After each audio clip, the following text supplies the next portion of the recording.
मुझे अभी भी हमारा संविधान में भरोसा है, but justice delayed, justice delayed.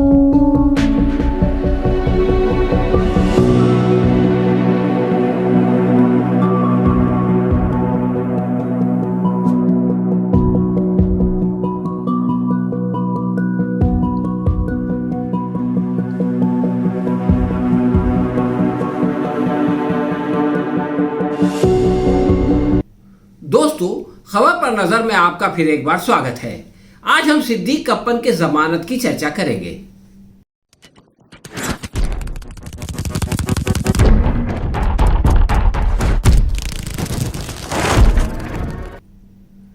दोस्तों, सिद्दीक कप्पन की जमानत ने उत्तर प्रदेश सरकार के चेहरे पर एक जन्नाटेदार चांटा लगाया, मगर अब उसे इसकी आदत हो गई है। इसलिए ना तो दर्द महसूस होता है और ना शर्म आती है। योगी सरकार खुश है कि उसे एक बेकसूर पत्रकार को लगभग 2 साल जेल में रखने से कोई कानून नहीं रोक सका, बल्कि ये कहना दुरुस्त होगा कि न्याय प्रणाली से उसे सहायता मिली। सुप्रीम कोर्ट ने जमानत देने का आदेश देने की हिम्मत दिखाई, इसलिए जस्टिस यू ललित की बेंच अभिनंदन की पात्र है। तीसरा सत्तावाद के बाद उनका ये दूसरा उत्साहजनक निर्णय है। उच्चतम न्यायालय ने वैसे तो आधे घंटे के अंदर फैसला सुना दिया, मगर वो आधा घंटा तकरीबन 17,000 घंटों के बाद आया। न्याय का ये गर्भपात भी किसी सजा से कम नहीं है। 5 अक्टूबर 2020 को पत्रकार सिद्दीक कप्पन को उत्तर प्रदेश पुलिस ने दंगा भड़काने के आरोप में गिरफ्तार कर लिया था। उस समय कप्पन एक दलित लड़की के बलात्कार और हत्या की रिपोर्टिंग के लिए हाथरस जा रहे थे। यह आरोप बिल्कुल बेबुनियाद था। इसके बावजूद इस केस में आमतौर पर पर्सनल बॉन्ड पर जमानत मिल जाती है, लेकिन मामला चूंकि योगी के उत्तर प्रदेश का था, जहां कानून पर बुलडोजर चल चुका है, इसलिए केरला वर्किंग जर्नलिस्ट एसोसिएशन ने, जिसके के वो सेक्रेटरी हैं, सुप्रीम कोर्ट से गुहार लगाई। सुप्रीम कोर्ट में जिस दिन सुनवाई होनी थी, उसी रोज प्रशासन ने सिद्दीक कप्पन पर UAPA लगाकर उनको आतंकवादी और देशद्रोही बना दिया। इसके बाद तारीख पर तारीख पड़ती रही। हर बार कोर्ट या प्रशासन कोई न कोई लगड़ा लूला बहाना बनाता रहा और 2 साल बीत गए। पूर्व चीफ जस्टिस SA बोबड़े ने तो इस मामले में कमाल ढिठाई दिखाते हुए यहाँ तक कह दिया था कि वो संविधान की धारा 32 के तहत केस को डिस्करेज करना चाहते हैं। इस धारा द्वारा लोग अपने मूलभूत अधिकारों के हनन के विरुद्ध फरियाद करते हैं। अब अगर सुप्रीम कोर्ट के चीफ जस्टिस को ये अस्वीकार हो या ये पसंद ना हो और वो इसको प्रकट करने में भी झिझक महसूस न करें, तो भला इंसाफ की अपेक्षा किससे की जाए। ये शर्मनाक बात है कि 47 दिनों के बाद फोन पर सिद्दीक कप्पन को केवल 5 मिनट के लिए पहली बार अपने वकील से बात करने की अनुमति दी गई। अनेक बीमारियों समेत कोरोना से प्रभावित होने पर भी उन पर किसी को दया नहीं आई।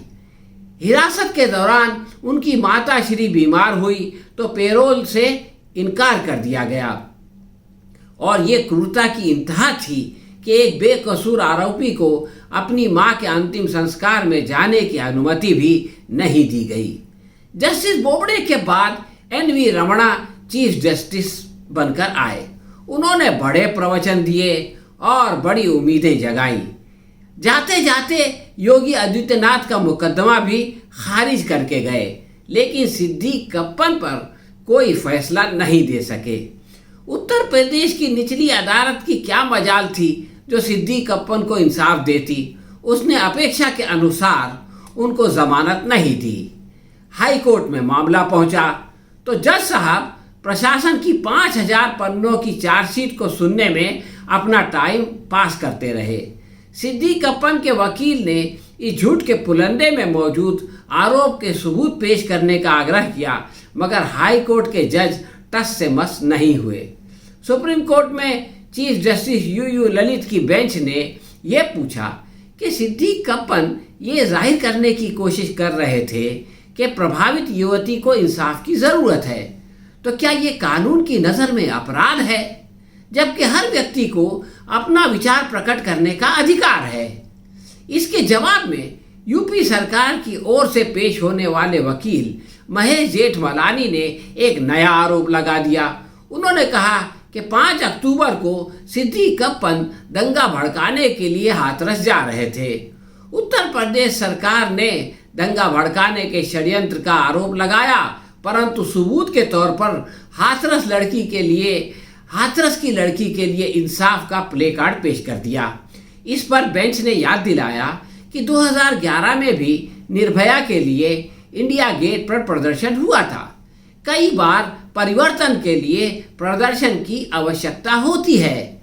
आप जानते हैं कि इसके बाद कानून में परिवर्तन भी किया गया। इससे पता चलता है कि योगी राज में जोर जुलूम के समर्थन का अभिनंदन किया जाता है और न्याय मांगने वालों को सजा दी जाती है। उत्तर प्रदेश के एक स्कूल में दोपहर के भोजन के अंदर भ्रष्टाचार उजागर करने वाले पवन जायसवाल को प्रताड़ित करने के लिए गिरफ्तार किया जा चुका है। इससे पता चलता है कि मतभेद सहन करने की शक्ति इस सरकार में नहीं है, इसलिए वो बलपूर्वक उसे कुचलना चाहती है। वो केवल दुम हिलाने और तलवे चाटने वाली पत्रकारिता को बढ़ावा देना चाहती है। उत्तर प्रदेश सरकार ने यह आरोप भी लगाया कि कप्पन के पॉपुलर फ्रंट ऑफ इंडिया जैसे कट्टर संगठन से संबंध हैं, जो देशद्रोही एजेंडा चलाती है। परंतु कप्पन के वकील कपिल सिब्बल ने कहा कि पॉपुलर फ्रंट कोई प्रतिबंधित संगठन तो नहीं है।